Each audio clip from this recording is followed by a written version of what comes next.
رب اشرح لي صدري ويسر لي امري واحلل عقدة من لساني ويفقهوا قولي.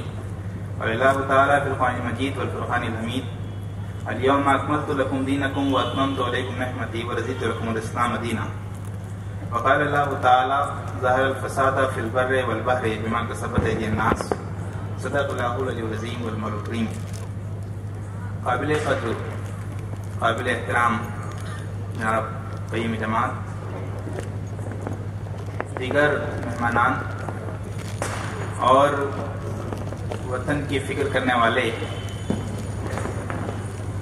دانشمند حضرات، ٹائٹل میں تو وطن کی فکر کرتے ہوئے نادانوں کو مخاطب کیا گیا ہے، لیکن میں سمجھتا ہوں کہ یہاں جو لوگ تشریف لائے ہیں، سننے والے بھی اور سنانے والے بھی، ان کی یہاں موجودگی بذات خود اس بات کا ثبوت ہے کہ یہ اہل دانش ہیں، اور جو سماج کا نادان طبقہ ہے یہ اس سے مستثنیٰ ہے. تو وطن کی واقعی سنجیدہ فکر کرنے والے ہمارے اہل دانش سنجیدہ حضرات، السلام علیکم ورحمۃ اللہ وبرکاتہ. محترم سامعین کرام، جس دور یا جس زمانے میں ہم لوگ جی رہے ہیں، اس سے متعلق یہ دعویٰ کیا جاتا ہے کہ یہ انسانی تاریخ اور انسانی تہذیب کا اب تک کا سب سے زیادہ متمدن، ویل سویلائزڈ اور ویل کلچرڈ ایرا ہے. حقوق انسانی کی بات ہو، حریت فکر و عمل کی، freedom of expression of thought کی بات ہو، حقوق نسواں کی، ویمن امپاورمنٹ کی بات ہو، عدل و انصاف کی بات ہو، مساوات کی بات ہو، اقلیتوں کے حقوق کی بات ہو، تعلیم کی بات ہو،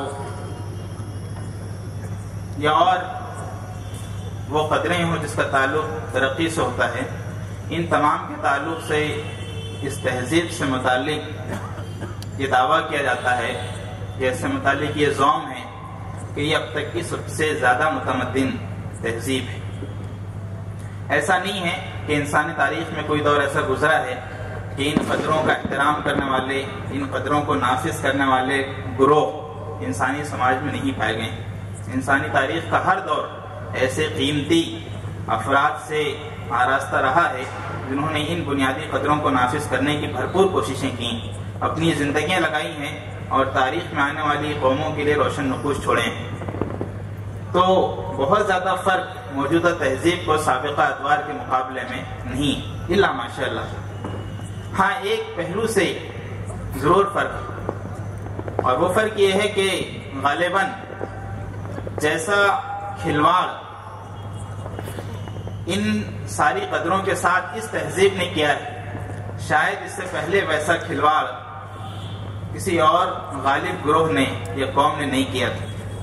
ہر قدر کا اتنا خوشنما اور پرفریب نعرہ لگایا گیا کہ انسانیت اس میں گم ہو گئی، عام انسانوں کا ایک بڑا گروہ اس میں گم ہو گیا، اور ایسا محسوس ہوا کہ واقعی شاید ہم بہت ہی زیادہ متمدن سماج کا حصہ ہیں. حقوق انسانی کی دہائی تو دی جاتی ہے، لیکن حقوق انسانی کی دہائی دینے والے اور اس کے چیمپئن، انہی کے دامن نہ صرف خون سے داغدار ہوتے ہیں بلکہ مکمل ان کا تن سیاہ ہوتا ہے. صرف داغدار ان کے کردار نہیں ہوتے ہیں، ان کا مکمل کردار وہ سیاہ اور تاریک ہوتا ہے.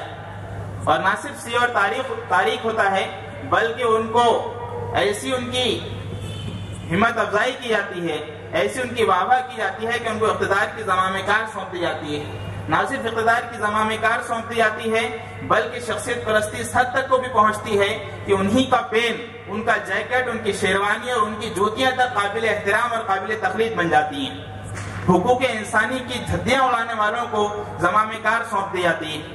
حریت فکر و عمل کی، freedom of expression of thought کی دہائی تو دی جاتی ہے، لیکن جب مذہب کی تبلیغ کی جاتی ہے اس وقت اس حریت فکر و عمل کو بازو میں رکھ دیا جاتا ہے.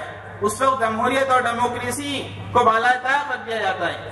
ایک نہیں مثالیں سنانے کا موقع نہیں، عالمی سطح پر، ملکی سطح پر ایسے کئی واقعات ہو چکے ہیں، قوموں کے، ملکوں کے یا حکومتوں کے بننے اور بگڑنے کے معاملات میں بھی، کہ جب حریت فکر و عمل کے سہارے سے، ڈیموکریسی کے سہارے سے مختلف گروہ اقتدار تک پہنچے ہیں تو ان کو اپنے مفاد کی خاطر قربان کر دیا گیا.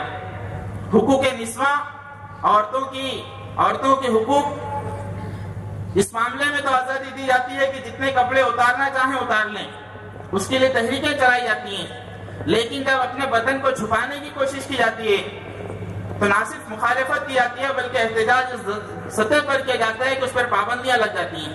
ہمارے ملک میں بھی ایسے واقعات مختلف موقعوں سے ہو چکے ہیں اور عالمی سطح پر بھی اس کے لیے مختلف کوششیں کی گئیں۔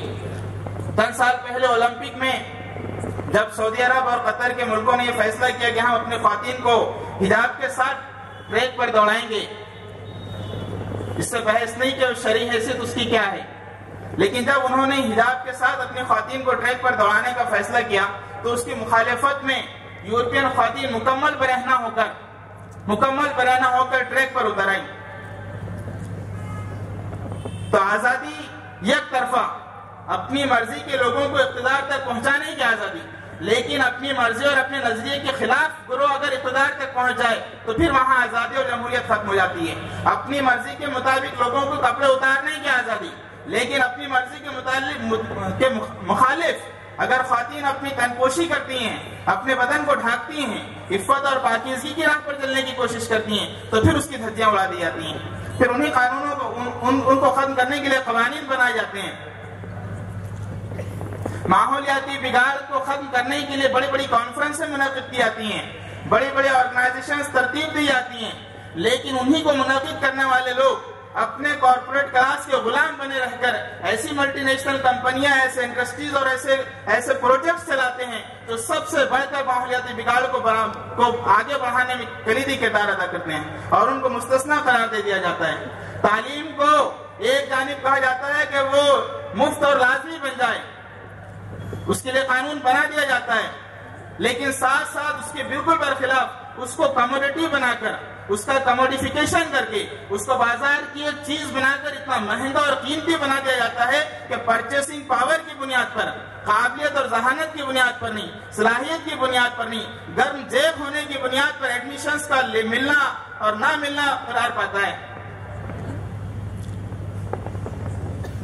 رشوت کو ختم کرنے کے لیے ایسی خوبصورت تقریریں کی جاتی ہیں کہ اس کی بنیاد پر عوام فریب مبتلا ہو کر ان کو اقتدار تک پہنچانے کے راستے ہموار کر دیتی ہیں، لیکن خود ان کے اپنے منتریوں میں قطار در قطار ایسے لوگ ہوتے ہیں کہ جن کے سوئس بینک کے اکاؤنٹ سے متعلق یہ دعویٰ کیا جاتا ہے کہ اگر اس کو گننے کے لیے رقم کہنے کی نوبت آئے تو شاید ہم اس کے زیروز کاؤنٹ نہ کر سکیں، ان رقموں کو گننا ممکن نہ ہو۔ ایک اسکیم سے متعلق ایک جج نے کہا تھا کہ I have never seen so many zeros in my life۔ ایک اسکیم کے اماؤنٹ کو دیکھ کر اس نے یہ کمنٹ کیا تھا کہ میں نے اپنی زندگی میں اتنے سارے زیروز کبھی نہیں دیکھے ہیں۔ میتھمیٹکس کے سارے حساب و کتاب اور قوانین فیل ہو جاتے ہیں کہ اتنے بڑے رقموں کو گننا ہمارے لیے ممکن نہیں ہے۔ امیروں اور غریبوں کے بیچ میں جو خلیج ہے اس خلیج کو ختم کرنے کی بات تو کہی جاتی ہے، لیکن امیروں کی ایک الگ دنیا ہوتی ہے اور غریبوں کی ایک الگ دنیا ہوتی ہے۔ خواتین اپنی عزت اور عصمت کے لیے بھیک مانگتی ہوئی نظر آتی ہیں۔ 2 سال پہلے ہی ٹھیک اسی شہر میں ایسا شرمناک واقعہ ہوا کہ یہ کہا جانے لگا کہ یہ شہر ہندوستان کی سیاسی نہیں بلکہ ریپ کی راجدھانی ہے۔ بڑا ہنگامہ ہوا، لیکن آج بھی کسی ہندوستان کے بڑے شہر میں خواتین اس پوزیشن میں نہیں کہ رات کو اکیلے وہ سڑکوں پر سفر کر سکیں۔ محترم سامعین کرام، اس مسائل کی اس فہرست پر بڑی لمبی تقریر کی جا سکتی ہے اور ہر ایک سے متعلق مختلف کمنٹس بھی کیے جا سکتے ہیں، آپ سب اچھی طرح واقف ہیں۔ سوال یہ ہے کہ یہ کیوں ہوا ہے اور کیسے ہوا ہے، اور کیا صرف ایک حکومت اس کے لیے ذمہ دار ہے، ایک ملک اس کے لیے ذمہ دار ہے؟ نہیں، یقیناً حکومتوں کے آنے اور جانے سے مسائل میں ان کی شدت میں کمی اور زیادتی ہوتی ہے، لیکن اس کے لیے کوئی مخصوص حکومت یا مخصوص ملک ذمہ دار نہیں ہے۔ اس پورے مسائل سے بھرے ہوئے سماج کے لیے وہ نظام ذمہ دار ہے، وہ نظریہ ذمہ دار ہے جس کی بنیاد پر اس سماج کی تعمیر کی گئی۔ وہ نظریہ وہ عقیدہ کہ جس سے متعلق تہذیب حاضر کو یہ زوم ہے کہ ہم اتنے میچورڈ ہو چکے ہیں، ہم اتنے بالغ ہو چکے ہیں کہ ہم اپنی اجتماعی زندگی کا خاکہ خود اپنی عقل و دانی سے متعین کر سکتے ہیں. ہم کو کسی آفاقی ہدایت کی ضرورت نہیں ہے. ہم تنہا اپنی کوششوں سے، اپنے تجربات سے اور اپنے عقل سے، اپنے اختیارات سے انسانی مسائل کو حل کرنے کا راستہ متعین کر لیں گے. یہ جو سوچ ہے خدا سے، آفاقی ہدایت سے بے نیاز ہو کر، آزاد ہو کر، بلکہ باقی ہو کر اپنا راستہ متعین کرنے کی سوچ، یہ وہ بنیادی غلطی ہے، بلنڈر ہے جس نے انسانی سماج کو آج اس مقام پر کھڑا کیا ہے. حکومتیں آئیں گے اور جائیں گے، فرعون بھی آتے اور جاتے رہیں گے، لیکن جب تک اس بلنڈر کو چیک نہ کیا جائے، جب تک اس بنیادی غلطی کو نہ سمجھا جائے کہ انسانوں نے اپنی اجتماعی زندگی کا خاکہ متعین کرنے کی ذمہ داری جو اپنے کندھوں پر اوڑھ لی ہے، یہ ہمارے مسئلے کا بنیادی اور حقیقی سبب ہے. صدیوں پہلے جب اس تہذیب کی بنیاد اس وقت کے سیاسی اور تہذیبی امام رکھ رہے تھے، اس وقت انہوں نے کھل کر یہ نعرہ دیا تھا کہ جب تک ہم اس تہذیب کو خدا سے، مذہب سے اور اخلاق سے آزاد نہیں کر دیں گے، جب تک ہم خدا سے، مذہب سے اور اخلاق سے اس تہذیب کو آزاد نہیں کر دیں گے، تب تک اس وقت تک انسانی سماج مکمل طور پر ترقی کو پہنچ نہیں سکتا ہے. یہ دعویٰ کیا گیا مفکرین اور دانشوران کی جانب سے اس تہذیب کے کہ جس دن سائنس اور ٹیکنالوجی کو مذہب پر غلبہ نصیب ہو جائے گا، اس دن انسانیت ترقی کے معراج کو پہنچ جائے گی. سائنس اور ٹیکنالوجی کو مذہب کا حریف بنا دیا گیا، اس کو مذہب دوست نہیں بنایا گیا، اس کو مذہب کی تعلیمات کا تابع نہیں بنایا گیا، بلکہ اس کو مذہب کا اور خدا کا حریف بنا دیا گیا. اس بنیادی غلطی نے انسانی تہذیب کو بالکل ایک دوسرے رخ پر ڈال دیا. کئی نظریات آئیں، آپ پچھلی چند صدیوں کا مشاہدہ کریں، کمیونزم اور سوشلزم سے لے کر کیپٹلزم، ماڈرنزم اور پوسٹ ماڈرنزم تک ہر نظریے کی الگ تشریح اور تعبیر کی جا سکتی ہے، لیکن ان سارے نظریات میں جو بنیادی مسئلہ ہے وہ خدا سے اور مذہب سے اور اخلاق سے بیزارگی اور بغاوت. ہم کھانے کی کسی ہوٹل میں جاتے ہیں تو چکن کی بہت ساری ڈشز ہم کو نظر آتی ہیں، chicken Afghani, chicken Mughlai, boneless chicken اور دسیوں قسم کے ڈشز ہوتی ہیں. اگر ہم باریکی سے اس کا جائزہ لیں تو صرف ان میں سطحی تبدیلیاں کی جاتی ہیں اور ان کا جو بیسک کمپوزیشن ہوتا ہے وہ ایک ہی ہوتا ہے. نظریات کی سطح پر اگر ہم ان کا جائزہ لیں تو یقیناً سطحی طور پر ان کے اندر بہت سارے اختلافات پائے جاتے ہیں، لیکن جس خمیر سے یہ تیار ہوئے ہیں، جو خمیر ان نظریات کا ہے، وہ خدا، مذہب اور اخلاق سے بیزارگی اور بغاوت کا خمیر ہے. اور اسی خمیر سے ان سارے نظریات کو الگ الگ روپ میں، الگ الگ انداز میں تراشا اور ڈھالا گیا ہے. ہم اگر سماج کو ایک نئی دشا دینا چاہتے ہیں، ریفارمیشن اور ریکنسٹرکشن کرنا چاہتے ہیں، تو سب سے پہلے اس بنیادی تبدیلی پر ہم کو توجہ دینی ہوگی کہ ہم کو خدا کی طرف اور مذہب کی طرف پلٹنا ہے. ایک مغربی مفکر ہی نے یہ بات کہی ہے، بڑی پیاری بات کہی اس نے. پوری انسانی تاریخ کا خلاصہ، سارے مسائل کا حل اس نے 4 لفظوں میں بیان کر دیا. اس نے کہا کہ 19ویں صدی میں جب خدا مر گیا، 19ویں صدی میں جب خدا مر گیا، 20ویں صدی میں انسان مر گیا. یہ جو ہم کہتے ہیں کہ انسانیت ختم ہو گئی ہے، انسان پیسہ کمانے کی مشین اور خواہشات کو پورا کرنے والا حیوان بن گیا ہے، اس کی کوئی وجہ اس کے سوا نہیں ہے کہ ہم نے خدا سے یا مذہب سے اپنے رشتے کو کمزور کر لیا ہے. تحریک اسلامی، students Islamic organisation of India کی یہ سوچ ہے کہ ہم سماج کو بدلنا چاہتے ہیں اور اس بدلنے کے لیے ہم کو خدا کی طرف پلٹنا ہوگا، اور خدا کی طرف پلٹنے کے لیے سماج کو مسائل سے پاک کرنے کے لیے جو سب سے کمپیٹنٹ الٹرنیٹو ہے وہ اسلام ہے. یہ صرف ہمارا ماننا نہیں ہے، اعتماد اور یقین. تہذیب کی سطح پر، تعلیم کی سطح پر، معیشت کی سطح پر، سیاست کی سطح پر، اخلاق کی سطح پر، کردار کی سطح پر، ہر سطح پر سب سے زیادہ کمپیٹنٹ اگر کوئی الٹرنیٹو ہے تو وہ اسلام ہے۔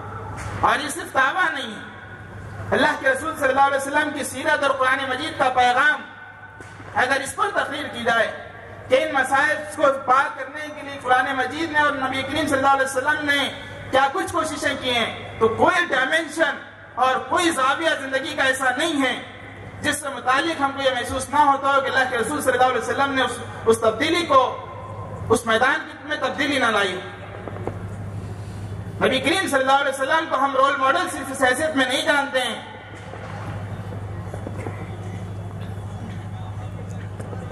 کہ وہ ہمارے لیے عقیدت مند ایک رہنما ہے۔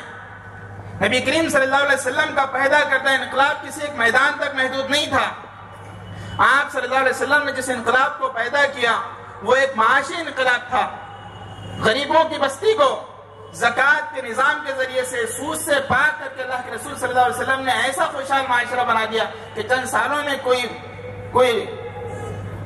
زکوٰۃ کو لینے والا باقی نہیں رہا۔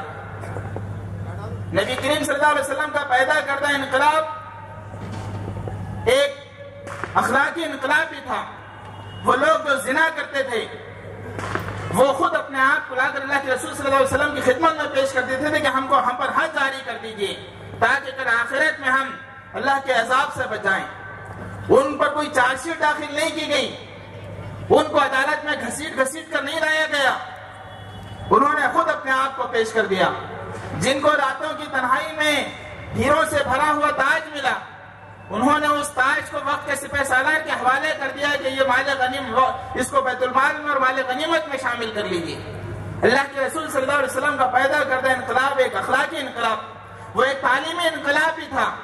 وہ لوگ جو پڑھنا لکھنا نہیں جانتے تھے، بدوؤں کی اس بستی کو تعلیم اور علم کی ایسی معراج پر پہنچایا کہ چند سالوں کے بعد مسلمانوں کو نہیں، یورپین دانشوروں کو اس بات کا اعتراف کرنا پڑا کہ یورپ کی تہذیب کا کوئی گوشہ ایسا نہیں ہے جہاں مسلمانوں کی تہذیب کی جھاگ نہ پائی جاتی ہو۔ صفہ کے چبوترے پر بیٹھ کر ان سے آراستہ کرایا، قرآن مجید میں اقرا کی روشنی سے مسلمانوں کا ایسا متعارف کرایا کہ وہ دنیا میں ہر علوم و فنون کے شہسوار بن گئے۔ وہ ایک تعلیمی انقلاب تھا، وہ ایک تہذیبی انقلاب بھی تھا۔ وہ موٹے ہونٹوں والے بلال جن کو پیروں کے نیچے روندا جاتا تھا، ان کو کعبے کی اذان دینے کا شرف حاصل ہوا۔ مورخین نے لکھا ہے اور بڑا پیارا لکھا ہے کہ بلال نے کعبۃ اللہ کی چھت پر جو اذان دی، وہ اذان اسلام کی سیاسی برتری کا سرکاری اعلان تھا۔ It was the official declaration of political dominance of Islam in the form of azan that was given or recited by حضرت بلال۔ حضرت بلال نے جو اذان دی ایک کالے حبشی نسل آدمی نے، وہ اسلام کی سیاسی بالادستی کا سرکاری اعلان۔ بلال کو اٹھایا، غریبوں کو اٹھایا، اقلیتوں کو اٹھایا، اور اسلام کی سنہری تاریخ میں کوئی دور ایسا نہیں گزرا جب اقلیتوں نے اپنے حقوق کے لیے تحریکیں چلائی۔ عورتوں کی آزادی، نبی کریم صلی اللہ علیہ وسلم نے اعلان کیا کہ ایک وقت آئے گا کہ ثنا سے حضر الموت تک ایک عورت سونا اچھالتی ہوئی جائے گی اور کوئی اس کو چھیڑنے والا نہیں ہوگا۔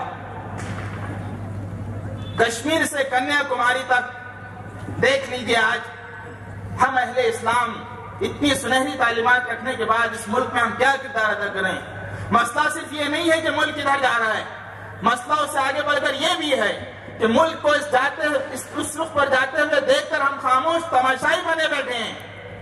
جب ملک میں ریپ کو لے کر احتجاج اور تحریکیں چلائی جاتی ہیں، اہل اسلام کو اس دعوے کے ساتھ اٹھنا چاہیے کہ اسلام کو جو عورتوں کو لے کر، ویمن امپاورمنٹ کو لے کر، ان کے سیکیورٹی اور پروٹیکشن کو لے کر جو کنسرن ہے، اللہ کے رسول صلی اللہ علیہ وسلم نے کہا تھا کہ ان تعلیمات کو اپنا لو۔ ایک عورت ثنا سے حضر الموت تک سونا اچھالتی جائے گی، کوئی اس کو چھیڑنے والا نہیں ہوگا۔ وہ ایک تہذیبی انقلاب تھا، وہ ایک سیاسی انقلاب بھی تھا، وہ ایک سیاسی انقلاب بھی تھا۔ کلمہ لا الہ الا اللہ کی بنیاد پر اللہ کے رسول صلی اللہ علیہ وسلم نے نظریے اور عقیدے کی بنیاد پر معاشرے کو بدل دیا۔ عقیدے کا وہ انقلاب تھا، وہ ایک ہماگیر انقلاب۔ آج ہم right to food, right to education اور رائٹ ٹو انفارمیشن کی باتیں سنتے ہیں۔ ایک عورت اللہ کے رسول صلی اللہ علیہ وسلم کی خدمت میں آئی اور کہنے لگی کہ یا رسول اللہ، مجھے آپ سے بات کرنی ہے۔ نبی کریم صلی اللہ علیہ وسلم نے اس سے کہا کہ مدینے کی جس گلی میں تو مجھے لے کر چلے گی، میں تیرے ساتھ چلوں گا اور تیری بات کو سنوں گا۔ رائٹ ٹو بی ہرڈ، سننے کا حق، خواص کو سننے کا حق. آج کی دنیا میں ہم ان نعروں کو سنتے ہیں. اللہ کے رسول صلی اللہ علیہ وسلم نے اس کو ثابت کیا. رائٹ ٹو فوڈ، حضرت عمر فاروق نے ان لوگوں کو وظیفہ دینا شروع کر دیا جو اپنے بچوں کو بھوک کی خاطر مختلف قسم کی غیر مناسب اور غیر اخلاقی ترکیبیں اختیار کرتے تھے. رائٹ ٹو ایجوکیشن، طلب العلم فریضۃ علی کل مسلم و مسلمۃ، ہر ایک پر علم کا حصول فرض قرار دے دیا گیا. دور حاضر کے جتنے مسائل ہیں ہم یہ سمجھتے ہیں کہ اسلام ایک موسٹ کمپیٹنٹ الٹرنیٹو ہے، لیکن اس کے لیے اٹھنا ہے نوجوانوں کو اور طلبہ کو بطور خاص اٹھنا ہے. ان کو یہ بتانا ہے کہ یہ صرف ایک مسجد کی چار دیواری میں لوگوں کو بدلنے والا دین نہیں ہے، بلکہ یہ طلبہ کو، بلکہ یہ پورے معاشرے کو بدلنے والا دین ہے. پورے معاشرے کو ہر سطح پر تبدیل کرنے والا یہ دین. یہ بات طلبہ کو بطور خاص بتانی ہے. اس تبدیلی کو سب سے پہلے کیمپسز کی چار دیواری کے اندر لانا ہے. معاشرے کے جتنے مسائل ہیں ان کو سب سے پہلے کیمپسز میں زیر بحث لانا ہے. ان سارے بحث کو فور فرنٹ پر آ کر ڈرائیونگ فورس بن کر ہینڈل کرنا ہے. کیمپسز کے اندر ہمارے طلبہ اور نوجوانوں کو صرف خاموش تماشائی نہیں بنے رہنا ہے، صرف آبزرور نہیں بنے رہنا ہے، وہاں کی ہونے والی غیر اخلاقی سرگرمیوں سے الوف نہیں رہنا ہے، بلکہ ان کے اندر جا کر ان میں انٹروین کر کے ان کو صحیح رخ دینا ہے. وہاں کی غیر رسمی اور غیر رسمی بحثوں میں، وہاں میں کینٹین میں، ہاسٹل میں، پارک میں، لیکچرز میں، کو کریکولر ایکٹیویٹیز میں ہمارے طلبہ اور نوجوانوں کو سماج کو بدلنے کے لیے، عقیدے اور نظری کی بنیاد پر بدلنے کے لیے اپنے ایکٹیو رول کو پلے کرنا ہے. آج ہر سطح پر تبدیلی ممکن ہے. دور حاضر کی یہ بڑی مثبت خوبی ہے کہ آج ہر فرد میڈیا بن چکا ہے. یہ بہت اہم پہلو ہے. اب تک ہم میڈیا سے مراد الیکٹرانک چینلز اور پرنٹ میڈیا کی شکل میں نیوز پیپر کو سمجھتے تھے. سوشل میڈیا نے ہر فرد کو میڈیا بنا دیا ہے، ہر فرد کو بااختیار بنا دیا ہے. سوشل میڈیا اس دور کا ایک ایسا ریوالوشن ہے جس نے ہر بے زبان کو زبان دی ہے، جس نے ہر کمزور کو طاقتور بنایا ہے. ملک کی سطح پر، عالمی سطح پر سارے انقلابات ہم دیکھ لیں، ساری بڑی تبدیلیاں ہم دیکھ لیں، سوشل میڈیا اس میں غیر معمولی اور فیصلہ کن رول پلے کر رہا ہے. اور اس پورے سوشل میڈیا میں طلبہ اور نوجوانوں کا غیر معمولی اور قابل رشک کردار ہے. آج طلبہ اور نوجوانوں کو اپنے اندر تبدیلی میں کا فیصلہ کرنا ہے. سماج میں تبدیلی کے لیے سب سے پہلے اپنی ذات میں تبدیلی کا فیصلہ کرنا ہے، اور اپنی ذات میں تبدیلی کے لیے سب سے پہلے اپنی نیت اور اپنے ارادے میں تبدیلی کا فیصلہ کرنا ہے. اپنی شخصیت کو یکسو کرنا ہے. یہ فیصلہ کرنا ہے کہ ہم کو سماج کے لیے اٹھنا ہے، سماج کے لیے اٹھنا ہے اور اپنی زندگیوں کو سماج کے لیے لگا دینا ہے. ہمارے ان کندھوں پر صرف اپنے گھر بار کا بوجھ نہیں ہے، صرف اپنے والدین اور اپنے اہل و عیال کی کفالت کا بوجھ نہیں ہے. ہمارے نوجوانوں کو یہ سمجھنا ہے کہ ان کے نوجوان کندھوں پر پورے معاشرے کا اور پوری سوسائٹی کا بوجھ ہے. ان کو اس اہم ترین ذمہ داری کو اپنے کندھوں پر لینا ہے اور یہ شعور بھی پیدا کرنا ہے کہ یہ تبدیلی راتوں رات نہیں آئے گی. اس تبدیلی کے لیے صبر کا، سنجیدگی کا، مستقل مزاجی کا، ہمت کا مظاہرہ کرنا ہے. تبدیلیاں راتوں رات اور سڑکوں اور چوراہوں پر نہیں آتی ہے. تبدیلیوں کے لیے لائبریریوں سے، دانشگاہوں سے، لیبارٹری سے، تحقیقی اداروں سے، دانشگاہوں سے گزرنا پڑتا ہے. اپنی نسلوں کو کھپا دینا پڑتا ہے. صبر اور مستقل مزاجی کے بعد جب ایک نسل اپنے آپ کو کھپاتی ہے تب اس کی آئندہ نسل ریزلٹس کو دیکھتی ہے. اس صبر اور مستقل مزاج کے ایٹیٹیوڈ کے ساتھ، تعمیری اور کنٹریبیوٹری اپروچ کے ساتھ ہم کو ملک اور سماج کی تعمیر کے لیے اٹھنا ہے. مواقع کی ایک وسیع دنیا ہے، ایک وسیع سمندر ہے جو اس وقت موجود ہے. طلبہ اور نوجوانوں کو مواقع کے اس سمندر میں غوطہ لگانا ہے. ایسے قیمتی صدف ان کے ہاتھ آئیں گے کہ دنیا ان پر رشک کرے گی، لیکن اس کے لیے ان کو اپنی شخصیت کا رخ متعین کرنا ہے. اپنی صلاحیتوں کو تعمیری کاموں میں پرامن اور عدل و انصاف سے بھرے ہوئے سماج کے لیے اپنے آپ کو لگانا ہے. اللہ تعالیٰ سے دعا ہے کہ وہ ہمارے نوجوانوں کو سماج کی آنکھوں کا ایسا ہی تارا بنائیں کہ جس کی بنیاد پر وہ رشک کر سکے اور ایک نئے سماج کی کروٹ کا ان کے حوالے سے خواب دیکھ سکے. وآخر دعوانا ان الحمدللہ رب العالمین.